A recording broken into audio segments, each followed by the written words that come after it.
Hello, and welcome to Weed and Grub.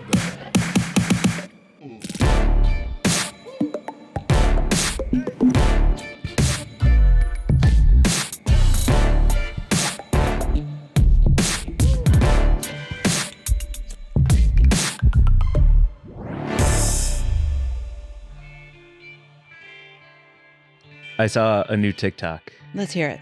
Spell fat. Okay. Spell fat. You're asking me to spell fat? Spell fat. I feel like this is a trick. Spell fat. F-A-T. Okay. Spell her. I feel like I'm not going to like what's coming. H-E-R. Okay. Uh-huh. Put them together Yeah. and say it. Father. Dang it! You know what? I made my bones as a proofreader, right? Fuck, Did man. it get you? Yeah, of course. That's Okay. why I was passing it along like it follows. Oh, yeah. Get that. You're going to have to get that on someone else. Oh, man. Mark, would that have worked on you? Welcome back, producer Mark. No? No. Come on, man. It might have worked on Archie. Yeah. You're supposed to say fat her. Right. And then I say... Ha ha ha, you dumb bitch. Something like that. Damn it. Great. Well, welcome to Weed and Grub, everyone. This was a podcast about comedy, Cannabis, cooking, culture, calling shit out, and wordplay, and evidently. wordplay. Yeah. How's it going, Mike? Really good. Dang, man. I'm Mary Jane.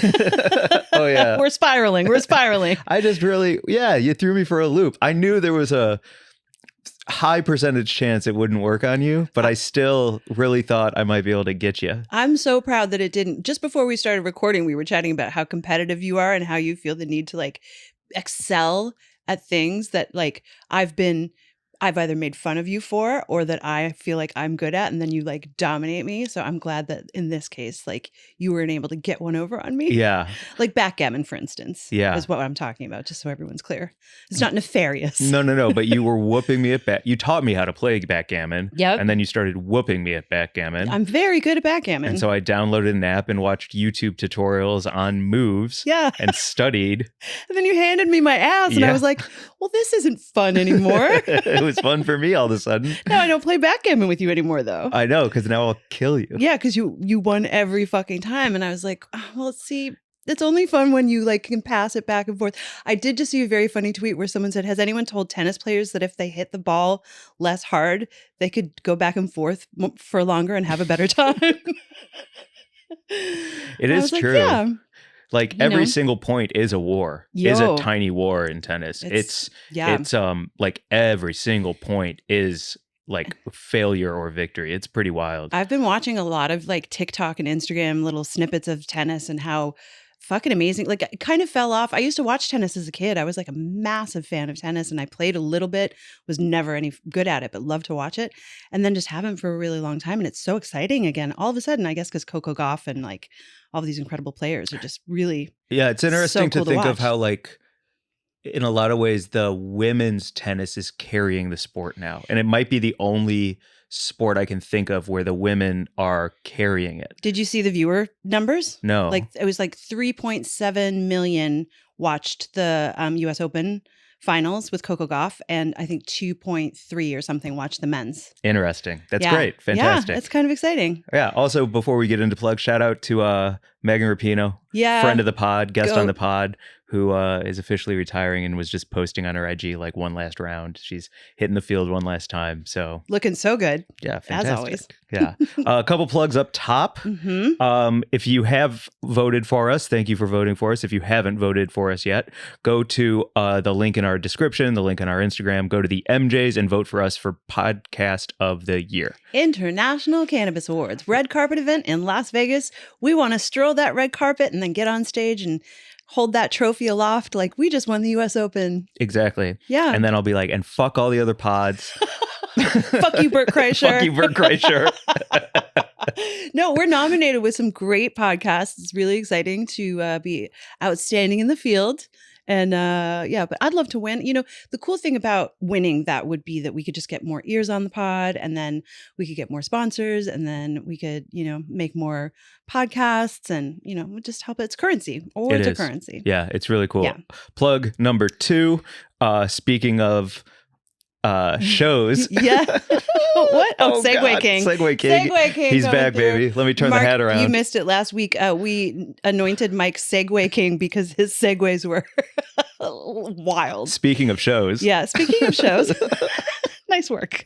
Coming through. We have a Weed and Grub live at the Moxie Hotel, September 28th. Doors are at 7. Show is at 7:30. Jesus Trejo is doing stand-up. Caitlin Gill is a space expert who's bringing an amazing telescope. Tiffany Gabris will be doing stoned flower arranging, and Sliz Tunes is going to be doing flash tattoos of the beautiful art, the baked potato that she designed for the DIY baked potato bar that has, oh my God, you put it up on the screen. If you're watching our YouTube, you can see this fantastic art. So she's also going to be doing tattoos of this artwork. I'm so fucking excited. I think I want to get a sour cream tattoo on my arm. Oh, yeah? Yeah. Because you're a cream boy. Because I'm a cream boy. That's right. Yeah. So was Bobo. Shout out to Bobo. Mm-hmm. Shout out to sour cream. I've been mixing it with gochujang from Trader Joe's, and that's been my dip. I've been putting popcorn in it. It's delicious. Popcorn with sour cream and gochujang? Yeah, it's so good. I don't even have anything to say about that. It's just a heavy sigh, and I'm moving on. Okay, moving No, wait, on. I want to get a salt tattoo. What do you think about a salt tat? Absolutely. The salt cellar that she has? Yeah. Yeah, I think on my left shoulder. Is that the shoulder that you throw salt over for stition? Yes, Okay. I think so. Yeah, because the devil's on your left shoulder, right? Yeah, okay. Mhm. Nice. That's, ooh, hell yeah, that's cool. Yeah. That's really cool. I think it would be pretty neat. So this, yeah, but if you don't have tickets, it's going to be hard for you to get in because it's sold out, baby. Yeah, thank you everyone for selling out our live show. That's so rad. At the Moxie. And there will be limited tickets available at the door. If you are in town and you can come through, show on up. We'll squeeze you in. We'll squeeze you in. Yeah. But you should have gotten tickets in advance. That's right, because they're free. Thanks to our sponsor. Yeah, which is right. If I did it right. Oh, up. There. Hey now. The other side. The other side. Indoor LA. flower. Beautiful local brand. They're going to be providing giveaways for the audience. I'm so fucking excited. We will not be smoking in the space. We will be smoking outside before and after the show, as per regulations that Mike really wants to break. I do. Yeah. Dave Chappelle is allowed to smoke on stage because the loophole is that if it's a theatrical experience, Mhm. then that is part of the theater. That's not true. Speaking as someone who did theater for many fucking years, you're not allowed to smoke on stage ever. I don't know who's trying to sell that bill of goods. It's so true, though. You can't smoke on stage. You can smoke on stage. No, you can't. Dave Chappelle does it. Not okay. I'm not going to argue this.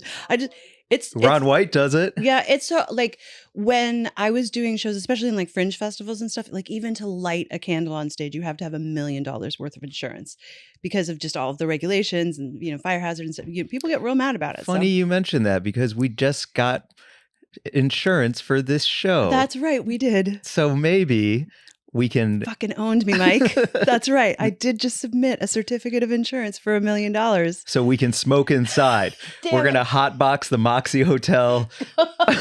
Courtney, don't listen to him. We're not going to smoke inside. We are. We can eat edibles inside with our baked potatoes. Truth. Oh, yeah. Free baked potato. Okay. I got to But move on. other side This is- whole episode can't be plugged. Yeah. Okay. Fantastic. A couple Come more. through. Come to my show, September 30th, Hollywood Improv, Bangers Only, Billy Wayne Davis, Audrey Stewart, Joe Stoltz from Alaska, Jay Washington, Alan Strickland Williams, Logan Gunselman, Bangers Only, Hollywood Improv Lab. You And sound then- like the end of a pharmaceutical ad on TV.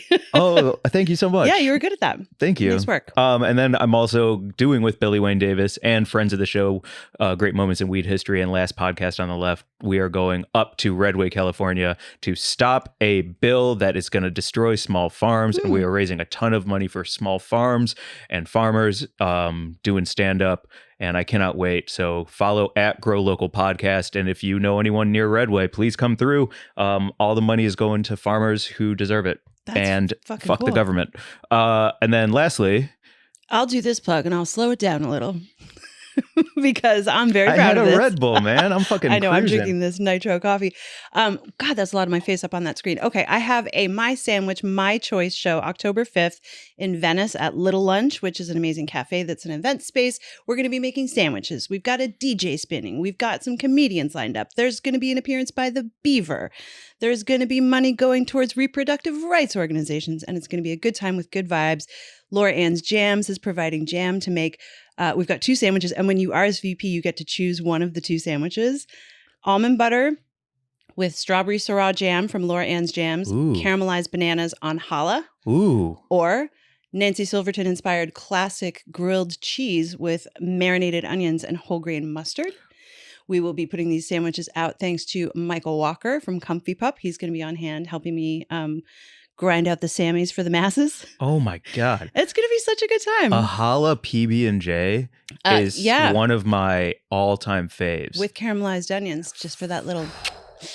And and then Paradise Club is providing infused treats. And we've also got St. Hildy's, which is a hard seltzer. Yum. So... Damn. Come through, eat, drink, and, fund abortion. That's awesome. That's funny too. Like you could make a reel of you pushing down. It's almond butter and Syrah jam, right? Strawberry Syrah jam. Strawberry Syrah jam. Mm-hmm. You could do a reproductive rights reel where you're pushing down on the bread and the strawberry Syrah jam is oozing out from the inside of the bread, and then you could say "My sandwich, my choice" for the show. Mm-hmm. I think that'd be a fun poster. I think it would too. You know, it would really get all the people who love screaming at me that I'm a fucking baby killer on Yeah. Instagram going. Absolutely. Yeah. Yeah. They're mad. I think I need to cleanse my timeline of those guys. Those are fucking. I'll get to it. I saw some stuff that I want to put on my timeline as a cleanse. Okay. Are we done with plugs though? No. Shit. Oh God, my Substack. Please sign up. It's the same. My Sandwich, My Choice, and that's a newsletter. It's coming out every week with recipes and news and lots of information about reproductive rights again, because that's what I'm on about lately. Yeah, that and how you got skewered. How I got dragged. You got dragged, yo. Yeah, I really did. It was the first time that I made a sandwich video that got truly some people who I like and agree with who were like, yo, you fucking missed with this one. You whiffed. And I was like, I did. I'm not afraid. You're not allowed to say it. You're supposed to have my back no matter what. But anyway, yeah, I basically failed to contextualize the point I was making properly. So it just seemed like a failed argument. And I fucking get it, Yeah.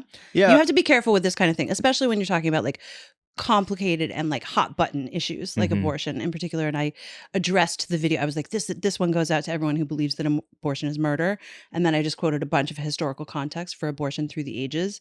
And everyone was like, well, you didn't prove that, just because it's been happening forever doesn't mean that it's not murder. And yada, yada, yada. Anyway, we don't have to get into it here, but I definitely failed to contextualize it by saying, well, the reason I made the video was because a dude told me that there was no history of choice. Yeah. And it was really a response to that guy and not meant to prove anything other than that it has always existed and it will always exist. And criminalizing it doesn't do anything. You're allowed to miss, other though. than make it unsafe. And thank you. I appreciate that. You know what I mean? Yeah. You've been making sandwiches for almost a year now. No, 6 months. 6 months? You're allowed to miss. Yeah. It's not like you came on stage and you were like, I'm actually Native American, vote for me for president. You're not lying. You're just tried something and it just missed the mark a little bit. Yeah, thank you. I appreciate that. And I love Elizabeth Warren. That was a big whiff on her part. Come on now. Yeah. Seriously. Mistakes were made. Yeah. Thank you. So, yes, as far as the timeline cleanse goes for the people who were dragging me in the comments goes, I wanted to share this little video with you. It made me think of the good time that you had in Alaska when you went to that Pamela Anderson race. Oh, the pig race at the Alaskan State Fair was one of the best experiences in my life. Mm-hmm. Pamela Anderson won the first heat. And then in the second heat, Alan Bohr won. And so it came down to Pamela and Adam Bohr? Who is that a play on words with? I don't know. I get the Pamela Anderson, obviously. Yeah. I don't know. Alan Bohr. I don't know. I thought he was maybe some political figure or war leader or something. Alan Moore? Is Alan Moore someone, Mark? Okay. Alan Moore is a comic graphic novelist. He's probably the best of all time. Oh. But he did Sandman and stuff. Oh, no, that's Neil Gaiman. Alan Moore did Watchmen. So, okay, yeah. Nice. That's the first time I've ever heard you speak up on this podcast, Mark. Yeah, very passionate about his watching The Watchmen. So in the final heat, Hamel Anderson and Alan Bohr are running. Hamel Anderson turned the corner and booked it down the straightaway so fast that her little top flew off. Her little, like, it had her number on it and everything. And everyone was like, oh, Hamel Anderson's top flew off. It was so sexy. And then she won. And it was one of the most exciting things I've been a part of, just cheering for those pigs. I loved it. I was like, I'm not into horse racing. I don't like dog racing. All of it feels like weird and cruel. And I've just heard too many horror stories about horses hurting themselves. But a little pig race all day, any day. Right. Yeah. That's just for funsies. Yeah. Yeah. And well, then you do eat them, probably, I'm guessing. Hamela? No, Yeah, no. She was just a fun farm pig? I think so. Okay. Yeah. Like, I think this is how these people make their bones. I think they go from like state fair to state fair. Racing the pigs. Racing the pigs. Well, okay. I saw a duck race. I have a little video of it if you don't mind swiping. This was the Kentucky Derby that I just went to when I was up in Washington, and I put all my money on Snoop Duck. Oh, that's a great name. There was Feather Locklear, Quackbo, 007 James Pond. Look at those guys. Yeah, there they go. And Snoop Duck did not win, unfortunately. Oh, really? It was a really good time. Oh. Yeah. And yeah, just a great party. Thanks for the party, Heather. That's awesome. Duck racing. Look at that man's suit. Yeah, they took it very seriously. Everyone was all gussied up, and it was a really nice time, except for one guest, but everyone else was great. It sounds quacktastic. Yes, it was quacktastic. Yeah. Thank you, Mike. I'm trying to think of more fun duck names. There was Count Quackula. Oh, that's freaking great. Yeah, I can't remember any of the other ones. I don't know. My brain's not working to think of funny duck names. Mallard, something with Mallard. I don't know. I used to know someone named Audrey Ballard. Okay. But it only works if they're famous, right? Oh, I don't know. Is she cool? She's great. All right. Audrey Mallard. That's not bad. Moving on. Okay. Hey, I was just trying to play, Mallard. Hold on. I can come up with one. Okay. By the end of this episode, let's come up with a duck name for Mallard. Okay. Okay? Got it. Deal. Great. Speaking of love. Segway King coming through.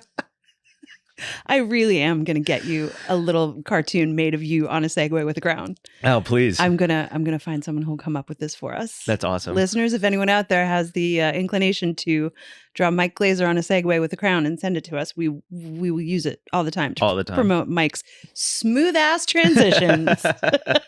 Well, I'm just like if I'm going to be real for a moment, today we recorded this right after I did therapy, and we talked all about my superego and how hypercritical I am of myself. So I'm trying to have fun and be silly, but sometimes my silliness leads to me just actually like poking everyone around me to try and get a rise out of them. And so like me making fun of you or talking shit online, or trying to be the Segway King, even though I know it annoys some people, is also like my way of trying to control the situation I'm learning. And so I'm in a real interesting place for this episode. Oh, Mark, shut up. Fuck you. What am I?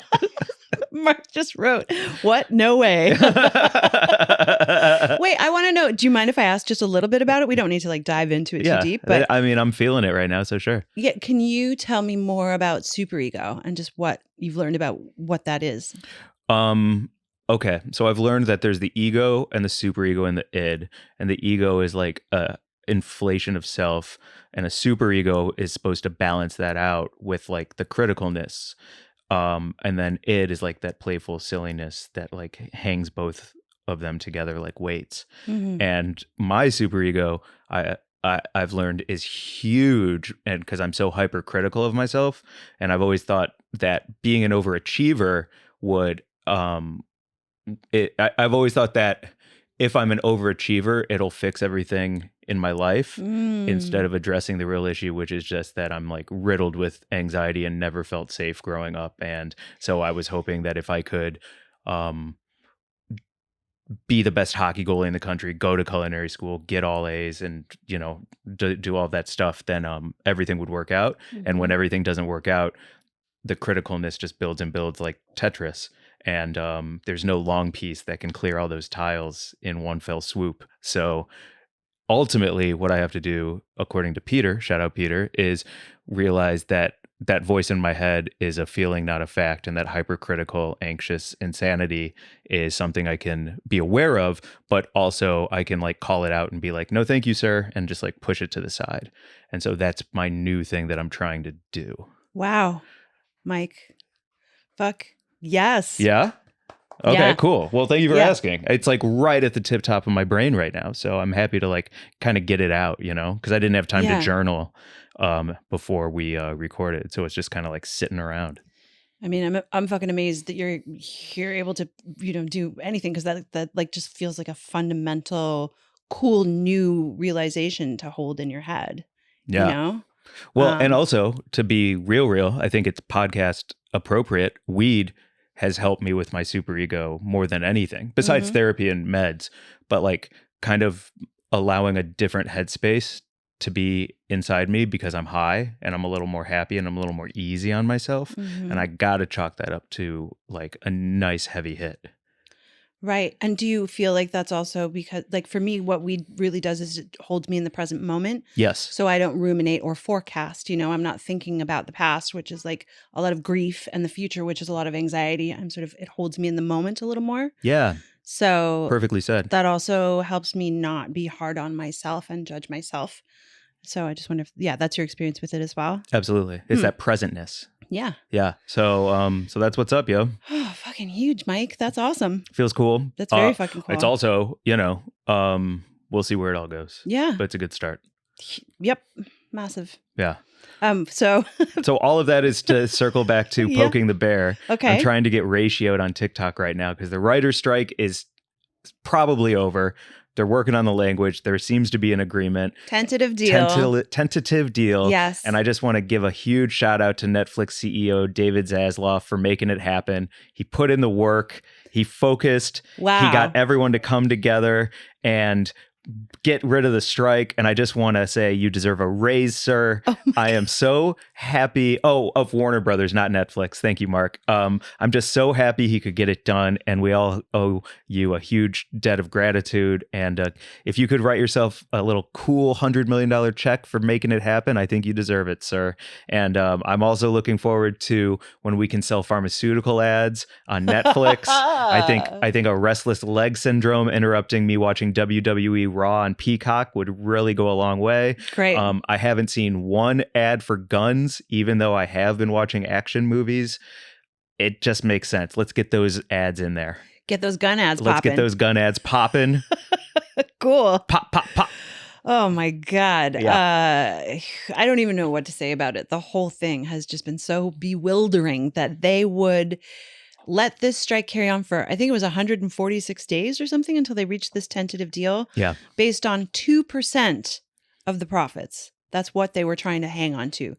These fucking billionaire CEOs, nickel and diming, the hardworking, the journeymen writers. Like, we're not talking about the people who get paid hundreds of thousands of dollars to write screenplays. Like, these are people like you. Yeah. Who are fucking you get a job gig to job. for like 2-3 weeks, but it doesn't necessarily lead to the next one. Yeah. There's no guarantee. So many people who are like doing interviews about, like the writer for The Bear was really vocal about the fact that they hadn't been able to pay their fucking bills, even though they wrote the show that's arguably dominating everyone's fucking brains. Exactly. And I think the other part of it too, which is why I love people like David Zaslav, and I'm a huge fan of him, is that like he and all the other CEOs have raised all of the streaming prices for us. So Netflix used to be like $5.99 or $7.99, and now it's like $9.99. And HBO or Max, excuse me, please don't hate me, please don't cancel me, I meant Max, is you can buy ad or ad-free subscriptions.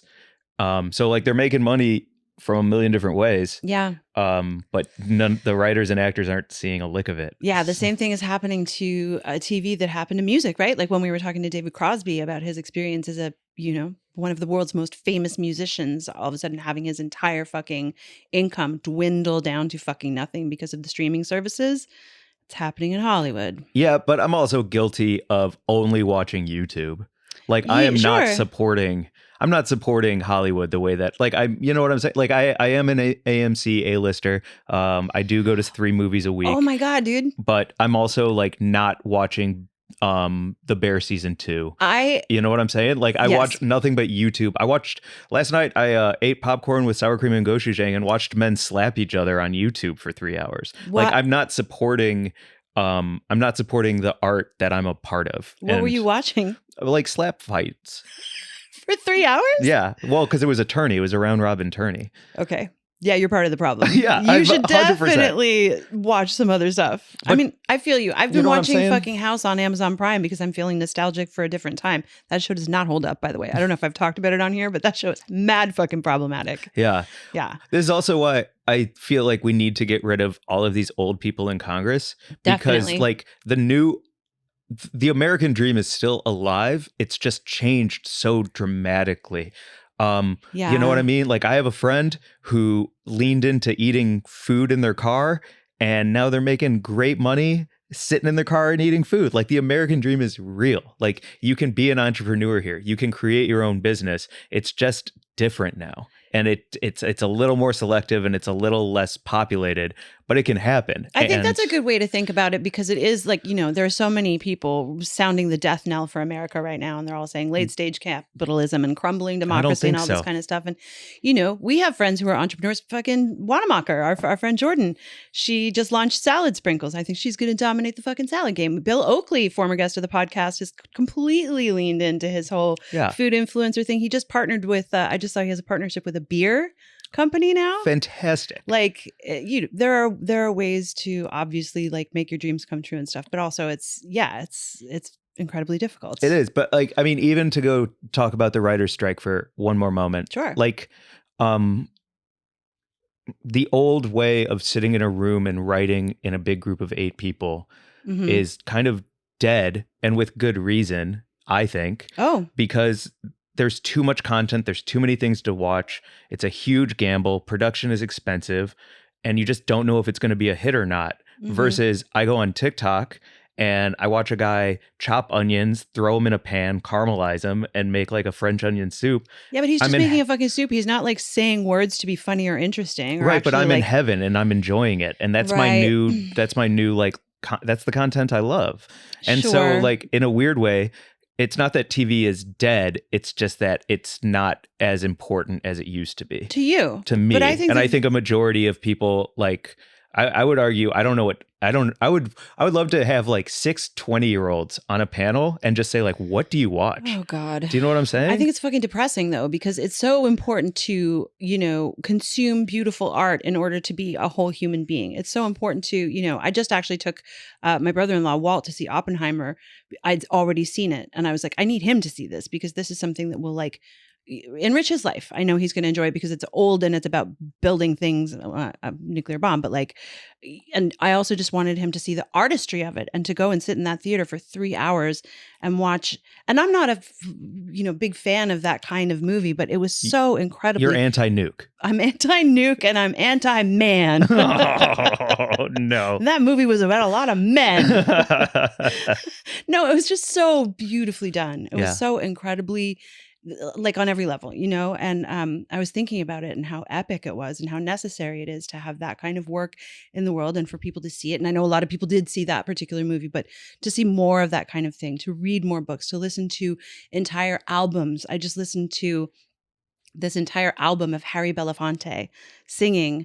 And I was like, you know, it's all fucking throwback shit, but like, I don't know. So the viewership, the brain, the broken brain of like small form, small bite social media content, I think is problematic. It is, but I think that also means that reading, I suspect, is going to come back in a huge way. I think reading is having a resurgence because of broken brainism of like 10, 15, 30-second stuff. It's like I need to be immersed in something, and TV is mostly shit and movies are big and beautiful, but you know, it's a real choice to go sit for 3 hours in a movie theater. I think reading it's expensive. I think like reading is having a resurgence in a way that it has that I haven't seen since probably 25 years. For like truly, for like 25 years since I was in since like high school, when I was just devouring probably 3 books a week, you know? Yeah. Yeah. It's awesome. There's a meetup group in Seattle. I can't remember what they're called, but they gather to read together in like public spaces. Like there's a bar, I think, that hosts like you all come down and you read your novels together and you sip a cocktail and you don't chit chat. You're all just sitting together reading. I think that's so nice. I would definitely go to that if that existed in LA. Yeah, especially after dealing with that movie theater dude you had to deal with. Like, oh, I'd much rather read a book than ever interact with anyone you interact with in life. You got a picture. Okay, because I did him? I did want to talk about the overenthusiastic popcorn worker that I had to deal with. Also at the Regal. So I went to see Oppenheimer at the Regal in Poulsbo, and I haven't seen a movie in a Regal cinema in a really fucking long time, but I don't know what the programming is really like before AMC movies. I feel like you don't have to watch a ton of ads, right? It's a lot of trailers, but it's not like crazy amounts of commercials, is it? Not when I arrive. I'm usually like smoking weed in the bathroom stall during like until the trailer starts. Maybe that was part of my problem, is that I was like on time, which is early, right? Which, by the way, sorry, but like I smoked weed before seeing the Ghost of Venice or whatever the Hercule Poirot movie is this weekend, and I was smoking weed next to someone smoking weed, and we were both in the bathroom stalls giggling, and that was a lot of fun. Did you do a little pass under the stall? I wanted to. Yeah, that would have been great. New friends. New friend. I did not smoke weed and I was on time. And that's my own fucking fault, because then I was subjected to 1,000 commercials. 1,000. I felt like it was truly like half an hour of fucking commercials. Everything was terrible. There was one commercial for a new show from the people who made The Boys. It's a new show called Gen V. I love The Boys. About kids who have superpowers being at an evil boarding school. And it looks fucking cool. There's one girl who has superpowers where her blood comes out of her body and turns into like ropes and tentacles and shit. And there's another person who has a superpower where they just get tiny, and then it shows them like crawling around in a person's like brain at one point. Oh, awesome. I'm excited about Gen V. Can you imagine getting hit with someone's blood? Yeah. In the face? I'd lose my mind. Gory as fuck in the trailer for the show. It looks great. And I love The Boys. I would never want to be a supervillain. No. Ew. Fucking nasty. So that was good. But otherwise, I was subjected to 1 million Type oh no. Yep. There you go. You want to make your MALLARD joke now? I'm thinking about it. Could you see it? I could see it. I could see you working. Oh, fuck. Oh, my God. So 1,000 fucking commercials. But that wasn't the most annoying part of my Regal Cinema experience. The most annoying part was when I came in, there was this person who was manning the cash register, who was the ticket taker, ticket seller, and the popcorn concessions person. They were the only person working there, except for the manager, who was standing weirdly like 7 feet behind them to the right. Ooh, micromanaging by presence. I felt like, like either they're like on probation, or maybe they're new, or whatever the fuck it was, but they were crazily like being supervised or surveilled by this creepy manager who was masked up. So it was like, I don't know, the whole vibe was bad about it. Yeah, but then this worker was like so overly enthusiastic about the popcorn and upsizing from the medium to the big, and whether or not it was going to get. I was like, listen, this is a job where you just need to be high and you need to be chill and you need to just sell me my fucking popcorn, and then I move on and I go see the movie. I am not interested in this like high octane energy that you're trying to engage me with in order to impress this fucking creepy manager over there. I don't like it. Yeah. I'm not having a good time with it. Mm-mm. Please stop talking to me. Just sell me the popcorn. And then I felt bad because that makes me a grouch. But no, it doesn't. I was like, oh my God, this is way too much.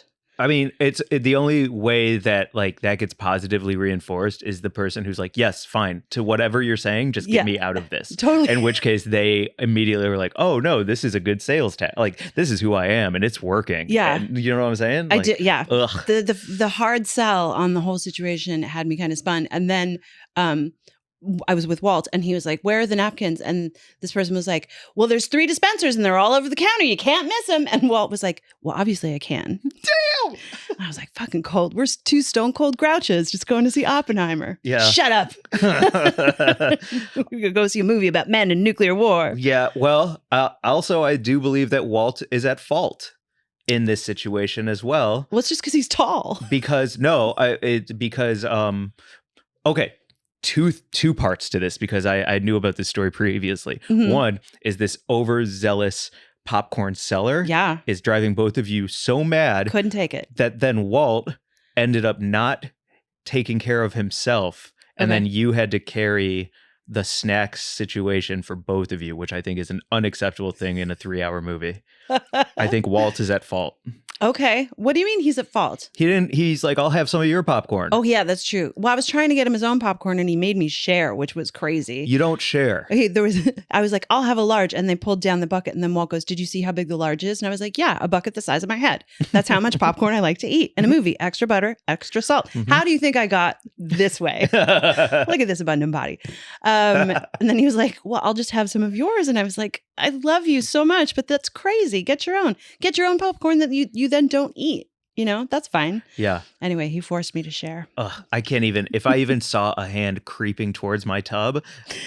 I know. I've never. Absolutely not. In all the long, many years that I've known you at this point, we have never touched each other's popcorn. No.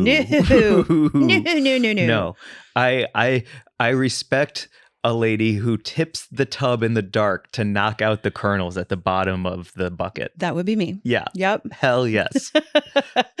Yeah, I have all sorts of popcorn boundaries, man. That's a good, yes. And he crossed one. Yes. Made me share. I mean, we're family, but come on. No, real family would handle each other separately. Yeah, get your own popcorn, man. Yeah. But then we went to, afterwards, we went to get a burger and a beer at a joint. And the bartender there was what I would call an appropriate level of chill. And Walt was like, she has very sleepy eyes. And I was like, she's high as fuck, dude. Like, you don't see that? And he was like, oh, I get it.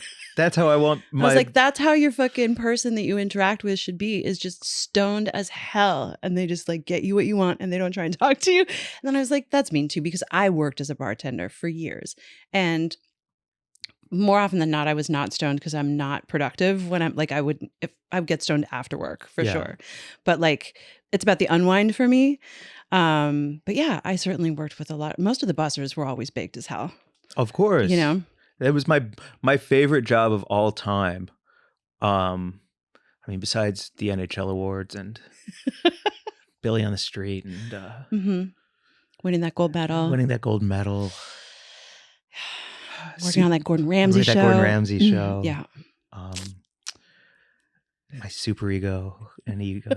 No, my favorite job was working at Hollywood Video because I got the keys and I got to open. They trusted me. And so I would get ripped out of my mind in my car, unlock Hollywood Video, hang out all day watching movies. Nice. People would come in. They'd be like, oh, I forgot. And I was like, I got you on that late fee. Who gives a, like, you know what I mean? Just hanging out, smoking weed, making friends, moving it along, doing good deeds. Love it. Eating all the Toll House ice cream sandwiches until one day the GM, I can't remember his name, he was born with his feet backwards, I remember. And he had to have feet surgery to turn his feet around.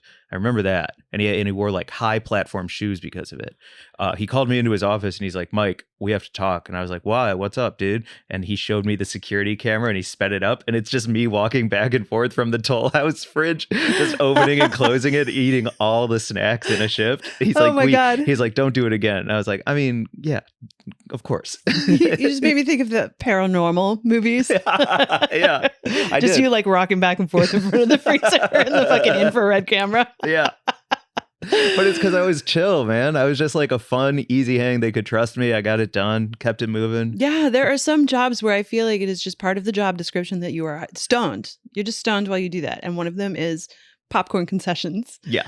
You know? 100%. Although there was, and then I felt bad because you did remind me of that popcorn concessions person who went viral last year for their incredible popcorn skills. Oh my God. And they were so high octane and like so ebullient. He's putting on a show. That person. He's putting on a show. That's true. This dude is just like a sniper for bad vibes. Yeah. And that guy was spinning the tub and adding the butter, making, you know, a real like bar cocktail. It was presence. beautiful. It was great. There was pride. Yeah. This person was just, I think, like incredibly nervous because the manager was staring at them. Or, yeah, I don't even know what it was. I didn't like it.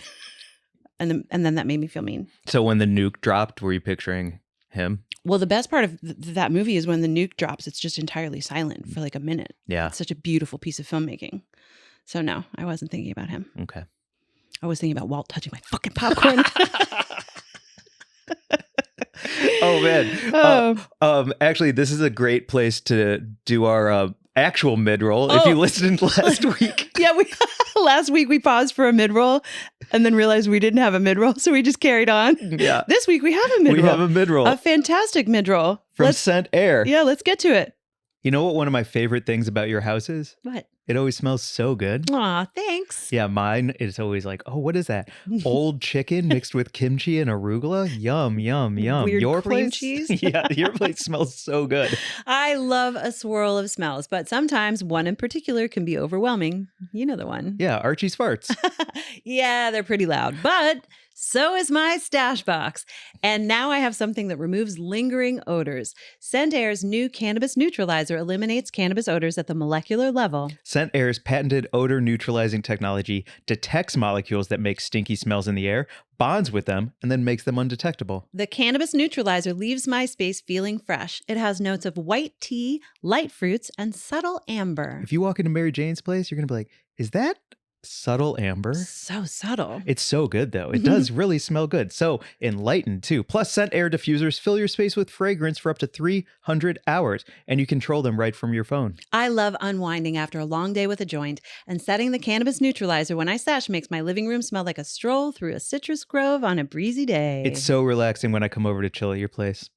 Until Archie farts. I feel bad. like the cannabis neutralizer helps with that too. It does. Try luxury home fragrance trusted by the pros by going to scentair.com and using promo code GRUB for an extra 25% off your first order. That's scentair.com. Use the promo code GRUB for an extra 25% off your first order. That's right. Right, Archie? Yeah. Sorry about that. Sorry about my farts. I'm really glad you used Scent Air, though. Thank God. Yeah. And we're back. And we're back. Okay, great. But truly, like, it was so cool. Like, as we were coming to record, Scent Air, the package showed up. Yes. So if you're watching, we're using the Scent Air. It smells delicious. It smells absolutely incredible. Super refreshing in here. Yeah. Archie's conked out because his vibes are so chill because it smells so good. So if you want to get a Scent Air, honestly, like, if you work a job and you want to get high at your job, get a Scent Air. Can we say that?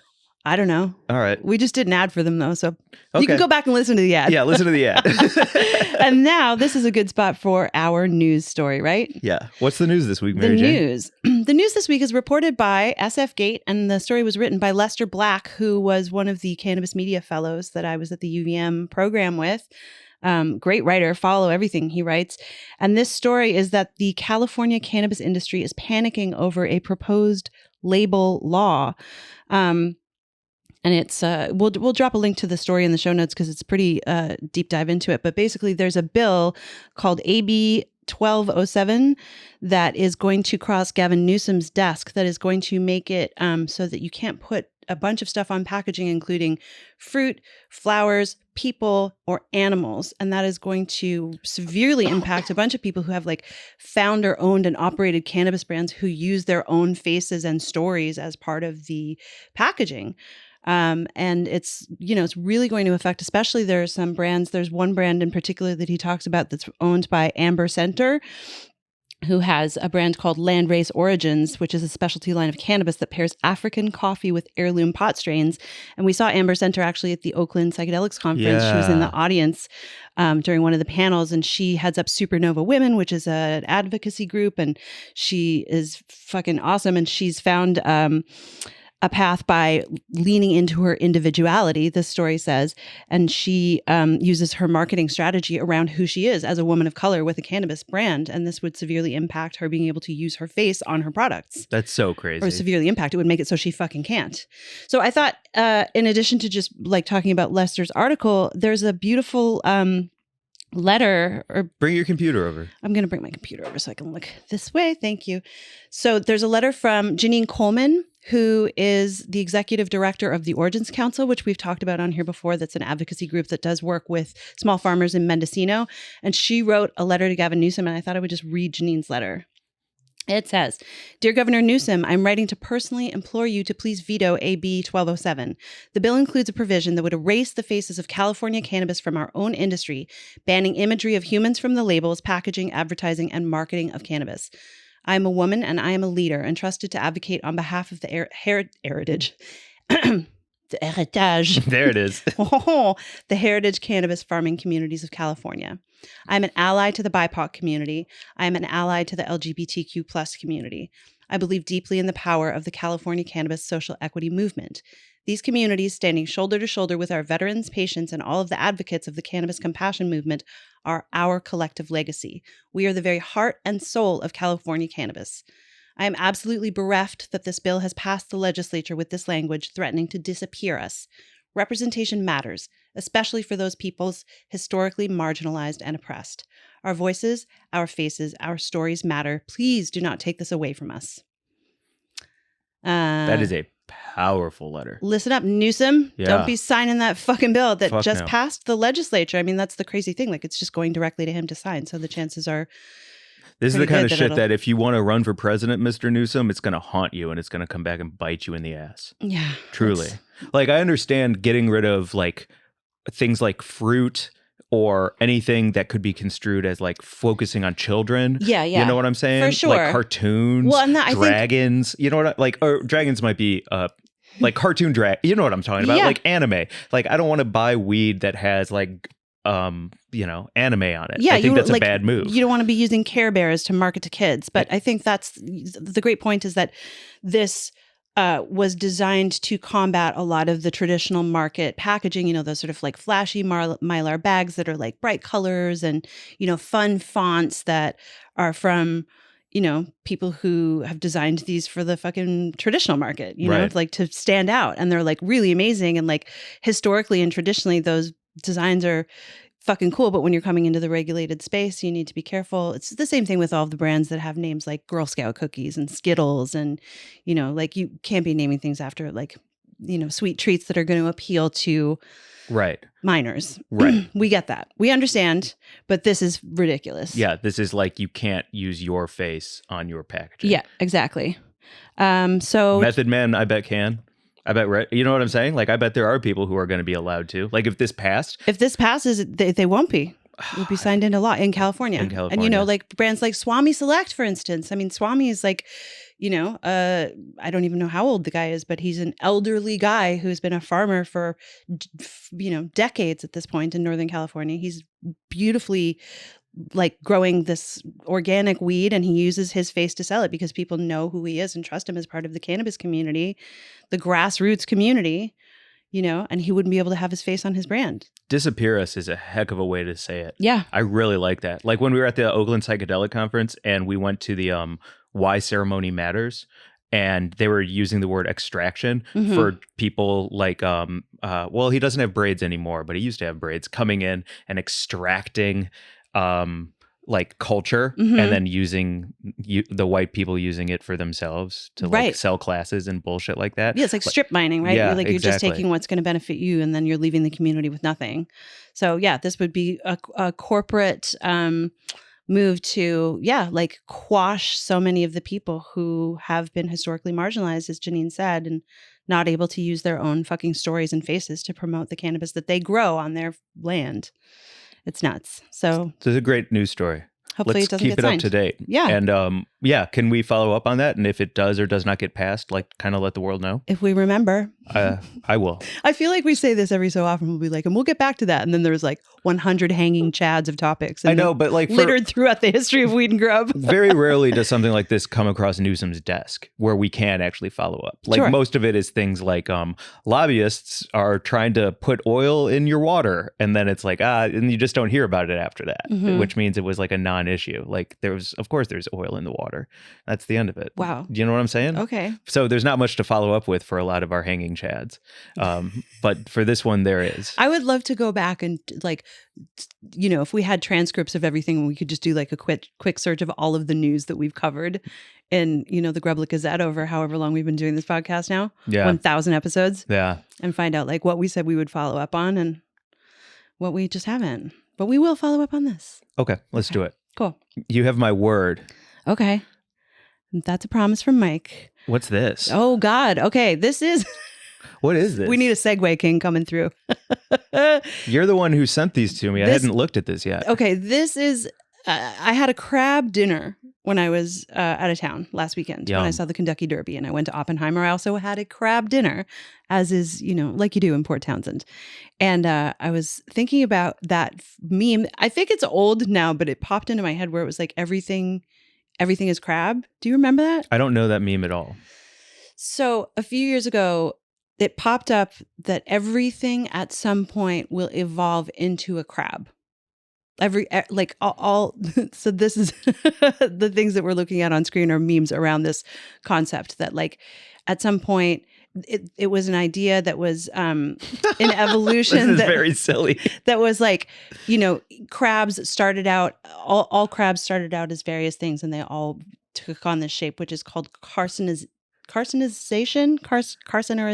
Okay. I can't remember exactly what the word is. I know it's carcin something, like carcinogenic, which means the crab, I guess, part is carcinogen. Carcinization, I'm going to say. Anywho, so crustification. Crabification. So the idea is that, at some point humans will also become crabs. And here's a meme that shows that humans are already, in fact, crabs because no tail. They have grippy hands. Science rocks. And legs can walk in any direction, but not fast, and no tail. So we are crab. We are crab. Mm-hmm. I Everything agree. is crab. Everything is crab. Everything will become crab. It's an actual evolutionary theory that exists that has a real name that I can't remember. I heard another one that we didn't come from the ocean. Okay. Because there's no it's like because there's no leftover from gill.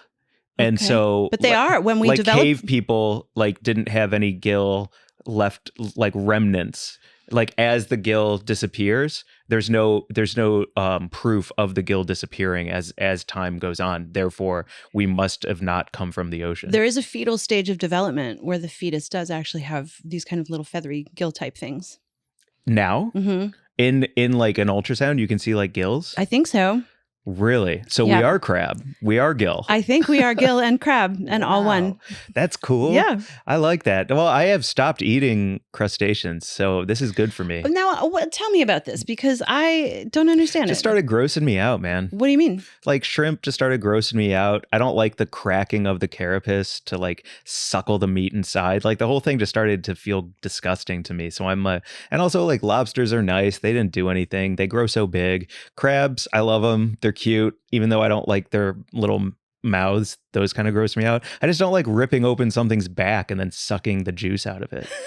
I mean, when you put it that way, right? Yeah, yeah, it's weird, and so I don't like it. I got you. I want to kill an animal to eat it. I think that is something that is important that I do. Mm-hmm. I want to kill something and then eat it, but I don't want to. But I don't want to do that with seafood. Like I don't want to do that with crabs. You don't want to catch a fish? I'd love to catch a fish and I'd love to gut it. I'd love to clean it. 100%. I can take you fishing. Yeah, I would love to do that. But there's just something about and I don't know, man. Like also there's something Joel was telling me, shout out Joel Hadley, about in Judaism, like you don't eat bottom feeders or something like that. Well, those aren't kosher, right? The carapace. Mm-hmm. Yeah. And so I don't know, maybe it's like a part of my DNA all of a sudden that I'm like more Jewish than I thought, And interesting. Yeah, it's just, I don't know. And like shrimp are weird. It's just weird, man. I don't like little buggy things. I totally get it. Yeah. Okay. So you're like ripping open. What did you say? You don't want to rip off something's back and drink its insides? Yeah. Fair. Yeah, I feel you on that. Can you imagine if I was a bartender?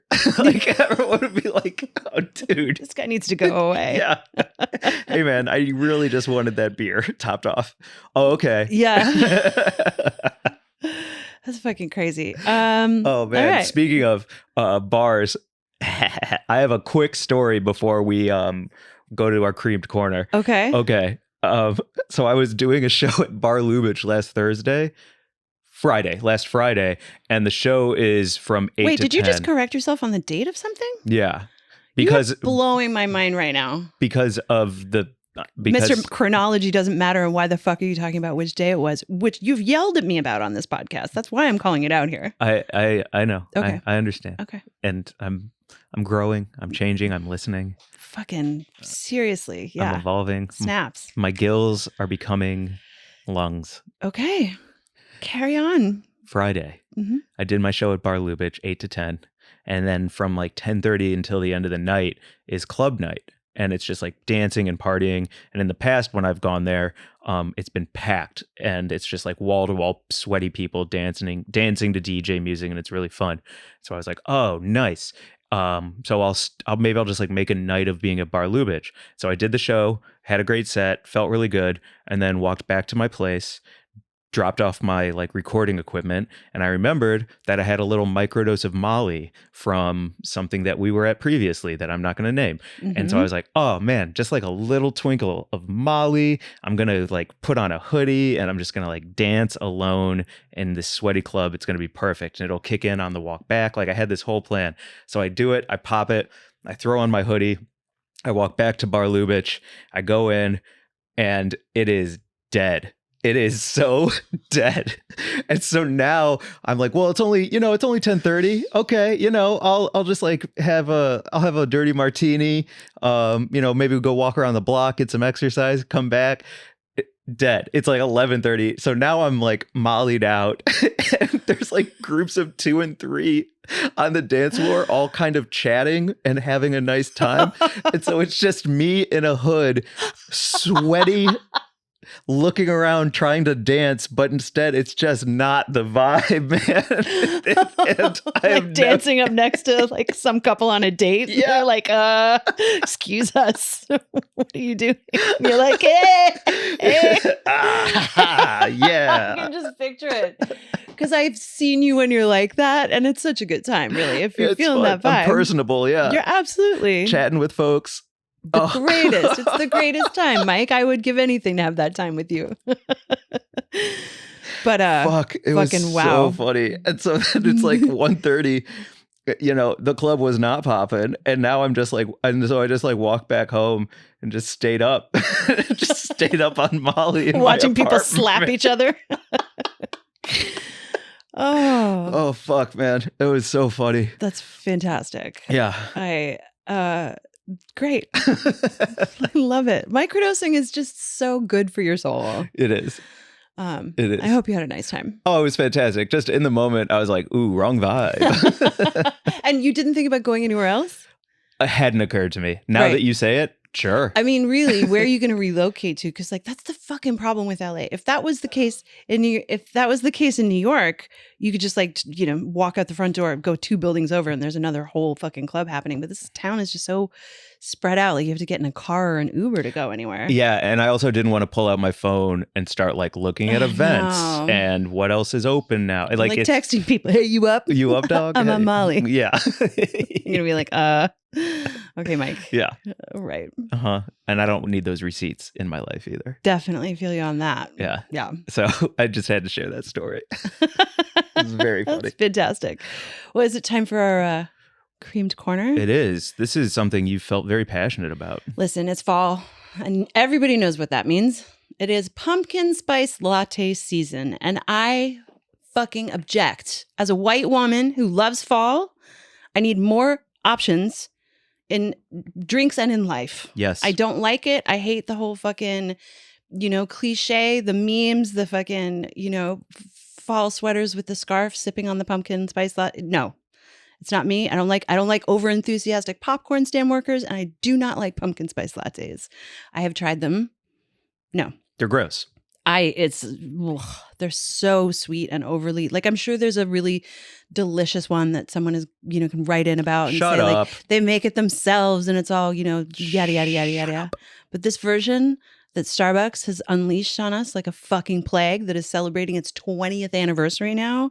And it's in everything from, we all know it's everywhere. I just went to Trader Joe's and I bought pumpkin spice chips, pumpkin spice crackers. And then I was thinking about buying those pine cones and a broomstick. Okay. I was trying to like lean into fall and all of it's disgusting. Have you ever seen that TikTok where there's the girl who goes, have you ever tried pine cone jam? Do you know what I'm talking about? Yeah, that's funny. There's have you ever tried soy sauce nickels? It's very funny.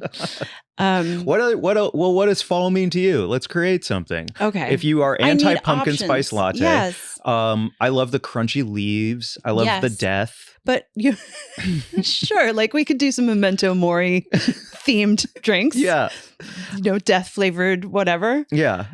But I want like a sweet treat version of something that is not going to offend my sensibilities as a white woman who loves fall. That is celebrating the upcoming holidays. That is, feels a little festive. It's nice to sip on when it's cold. I can cup my hands around it walking through the farmer's market. Like, apple cider, baby. Apple cider.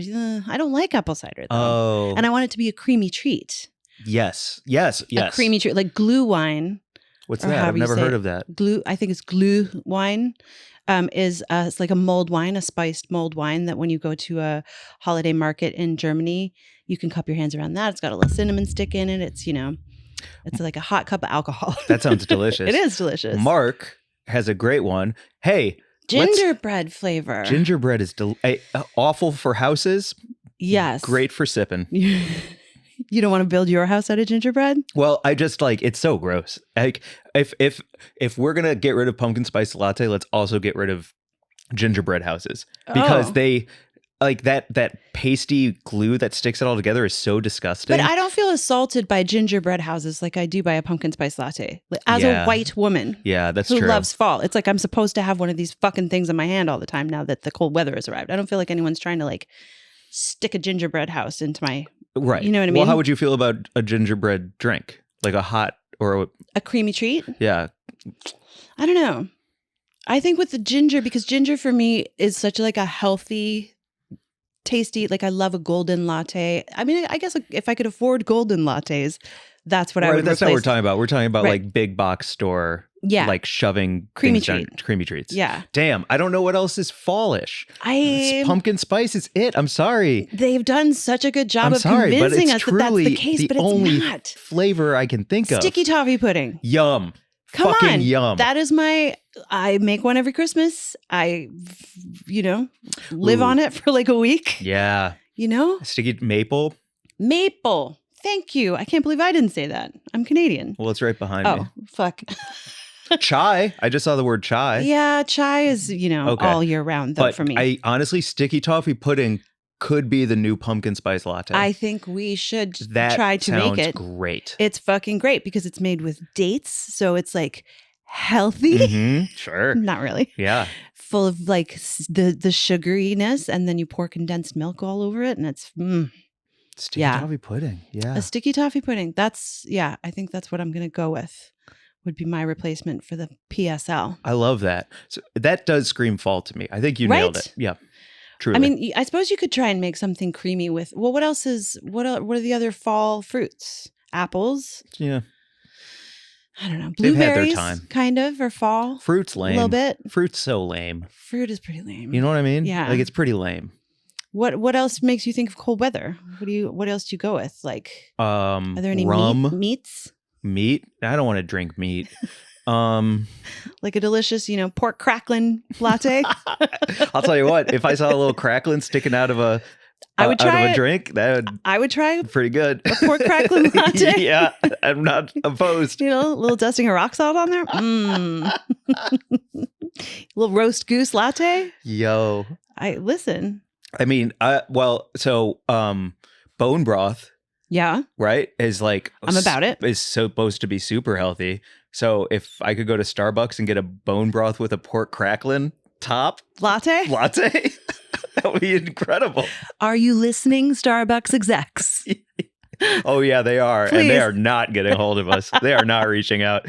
I wouldn't be surprised if we see it in development. A bone broth latte? Yeah. I mean, they are doing crazy shit in all of the processed food world now where they're doing chips.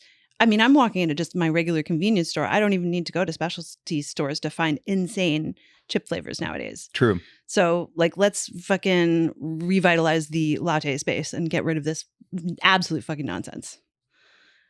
Preach. Yep. Buzz of the week? Soapbox. Yes. Let's do Buzz of the week. Okay. Get out of here. Okay. All right. Damn. I'm so glad we figured that out. Me too. That feels really good. We came up with 2 drinks. Not bad. Who's your butt of the week? Oh. My butt of the week this week is Papa Zaniel. Okay. Homie, thanks to Joel Hadley. Sorry, the Hollywood Improv is calling me before, and should I answer it on pod? Yeah. No, I don't want to answer it on pod. I bet they're saying something like, "Hey, can Craig Robinson do your show or something? Hang on. Dave Chappelle's coming through. He wants to smoke. Yeah. Yes, then I'm smoking too. Okay. So Papa Zaniel, he's about to release his first album, which is really awesome. He's a great musician. He's actually having an album listening sesh next week that I'm going to go to, chop it up. I thought it'd be real funny because you know how like my dream is to go to like hang in the recording studio while somebody like Travis Scott is like making an album. And so I think it'd be real funny because I'm so bad at joint rolling. If I'm just sitting in the corner the whole time rolling like poorly rolled joints for everybody, I think like that'd be a fun bit. And so I'm going to do that. To like start over every so often. Yeah. Oh, oops. Damn it. I'm licking my fingers. Get a fingers. Futurola in here. Fuck. Exactly. And so Papa Zaniel, his album is dropping soon. Follow him at Papa Zaniel. And just a great dude. And shout out to Joel for linking us. I'm a big fan of his music, and he's a kind guy. Nice. Yeah. So that's my butt of the week. That's fucking awesome. I'm surprised you didn't say J. Cole's studio. Because you showed me that crazy, amazing documentary about how he like brings young artists up and like has that incredible whole situation. If you want to check out the Dreamville doc, it's I think it's only like 45 minutes long, but it is like, man, it is fantastic. The way he brings people together and then gives them the power to just create, it's second to none. Fucking cool. Yeah. My butt of the week is Sliz Tunes, who designed our DIY baked potato bar art and is going to be doing tattoos at the show on Thursday. And we met Savannah at the Moxie event that we went to in April. Courtney like introduced us to a whole bunch of her fucking cool friends, and Savannah's so cool. She makes great art. She's a great follow on IG at Sliz Tunes.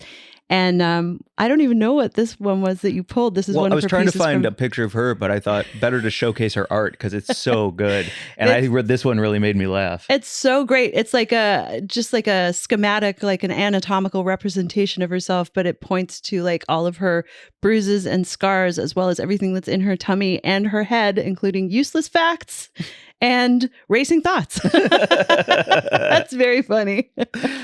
Oh, and then in her heart is all of her family and hot yoga and sunshine and music. That's fucking cool. She's just a beautiful, beautiful human. I'm looking forward to connecting with her again at the event. Yeah. Sweet. Good times. Good times. This has been an interesting up. Yeah, I love being back with you, Mike. I'm so glad we took a break, and I'm so glad we're back in the studio with producer Mark here at Petty Cash Studios. And thank you to everyone for riding with us and continuing to hang with us. And as we come back and ramp up for live shows and awards shows and cool stuff coming. Yeah.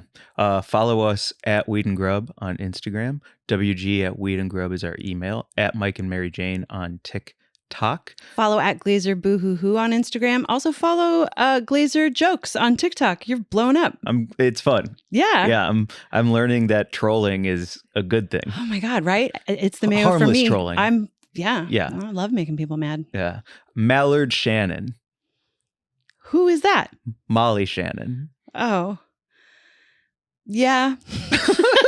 Bye, everyone. Bye.